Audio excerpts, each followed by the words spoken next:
Man, it's a lot of fun. And I mean, obviously, it's a lot of fun towards the end of the game when you're getting ready to go. But this is what we do it for is games like that. It came down to the wire, just like we know it's going to, and really happy about how the guys just kind of stayed with it for a full 60 minutes. And man, our offensive line was going today. We're running the football, protecting, doing a lot of things that we wanted to do. Joe, when they score there to take the lead, you've been through a lot of those situations, 2 minutes plus to go. What goes through your mind, though? And that's what through your mind maybe tonight if they score. Yeah, listen, you gotta. This is such an emotional game, but like sometimes, especially as a quarterback, you got to take the emotions and the want to of like looking ahead at the results. You got to just take that out of play and just go play football. And hey, we got Jamar on an out route. Oh, they're off of them. Just throw it. Just simple things. It just goes back to the basics and not worrying about the result in the moment. Just playing the play and getting our guys in position to go win it. How much fun was tonight? It was a lot of fun, but there's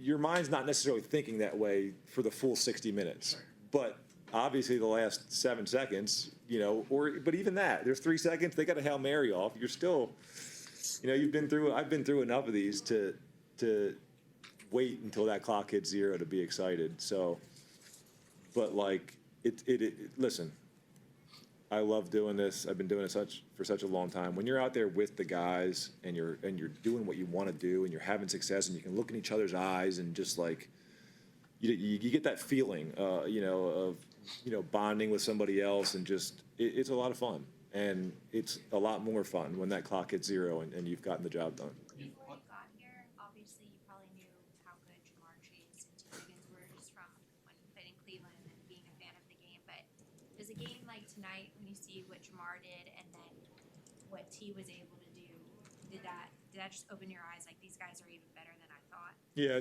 last week it opened my eyes. Just with the simple things, not the fact that they went for 800 yards, obviously, but you could see it.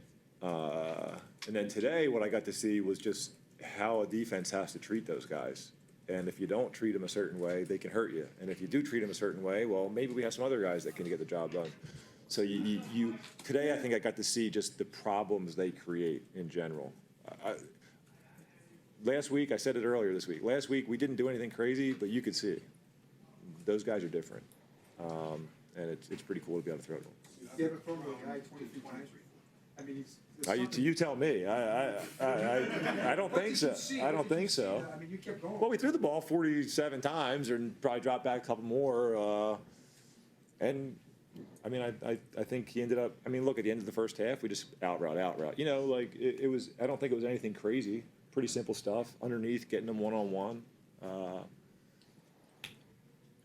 how we drew it up, and it worked out. When did you've ever run a ball, a read option like that? Yeah, that really was kind of more of a broken play. We just didn't line up right, and it wasn't really a true read option. But I've done a few of those early. Probably my first 3 years, I did a few of those, like in certain situations.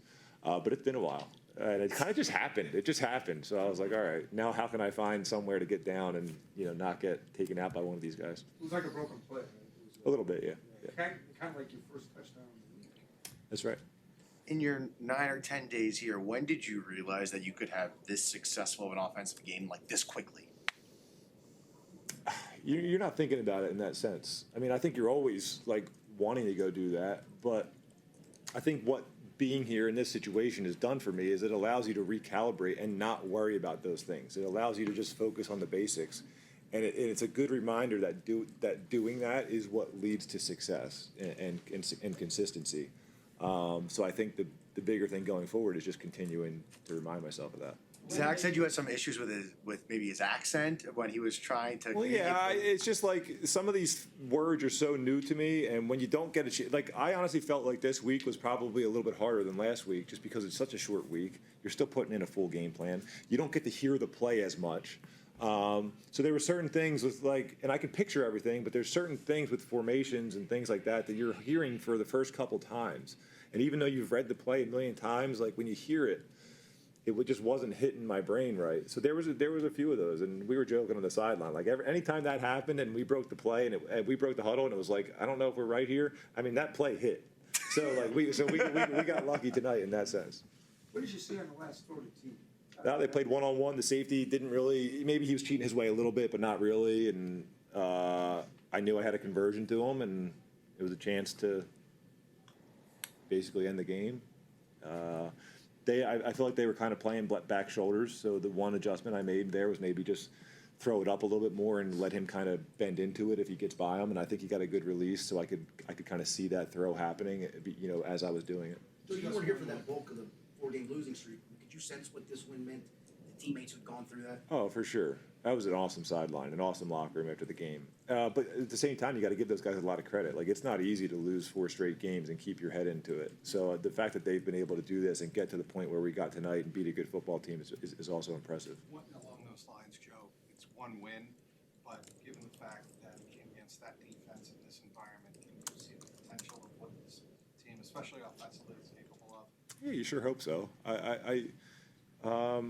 You hope you can come in here and play well. And you always want to, like, especially when you get guys that are good at playing football, you want to go show them, like, hey, man, like, we're going to be able to do some good things.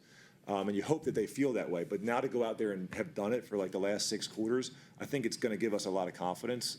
And hopefully we can carry that over and use it to our advantage. Even though you've only been here for a short amount of time, what's giving you so much trust in big situations that Jamar and T? I think I told you early on when I got here, if you can't throw to guys, if you can't get on the same page with those kind of guys, then, what are you doing?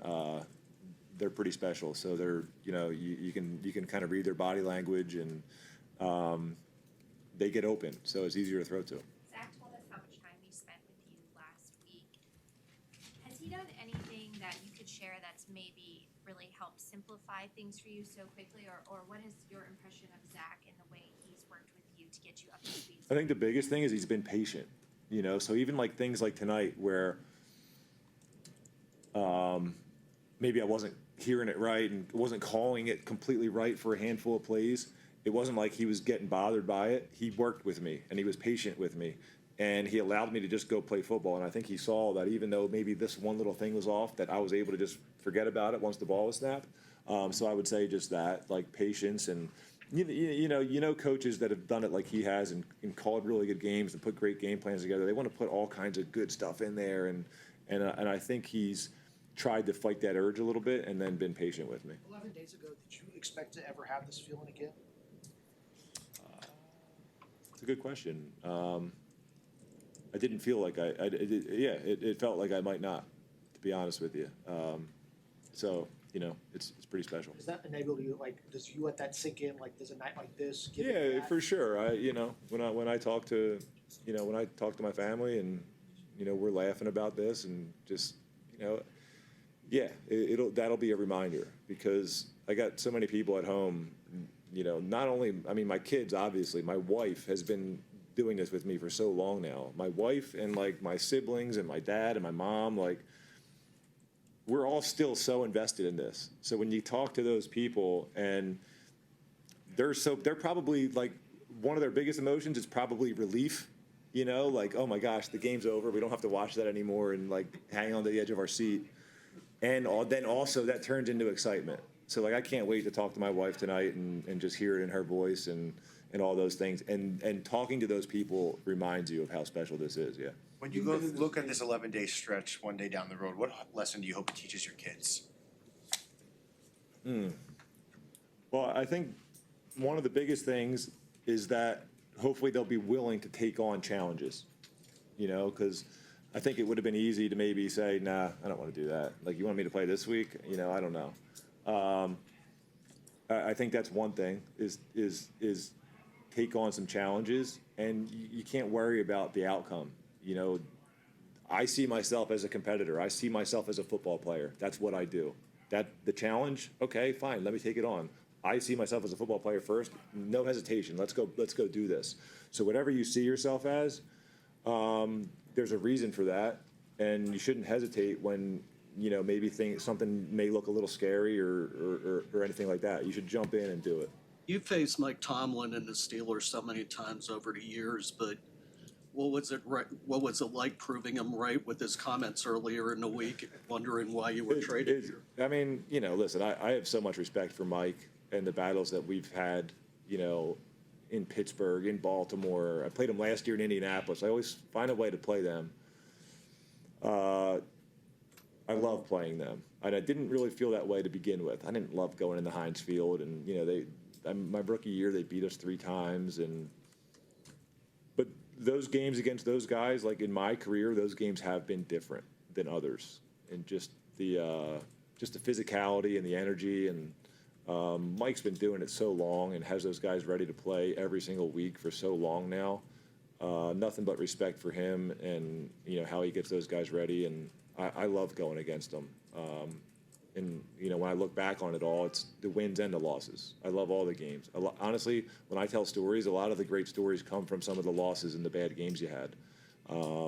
And with him and with them, there's plenty of those. You've played the Steelers before many times.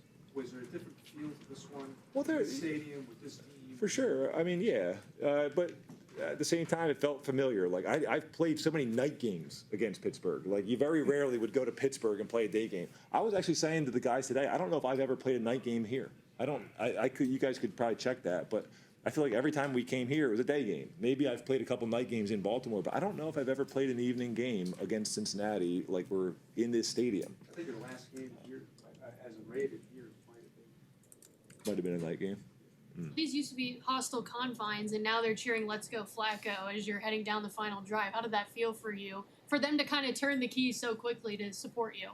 Yeah, well, listen, I turn it quickly. They turn it quickly. You're in it. Like I feel like that's what fans do. They want their football team to win, and it just so happens that I'm the guy right now that's behind the center.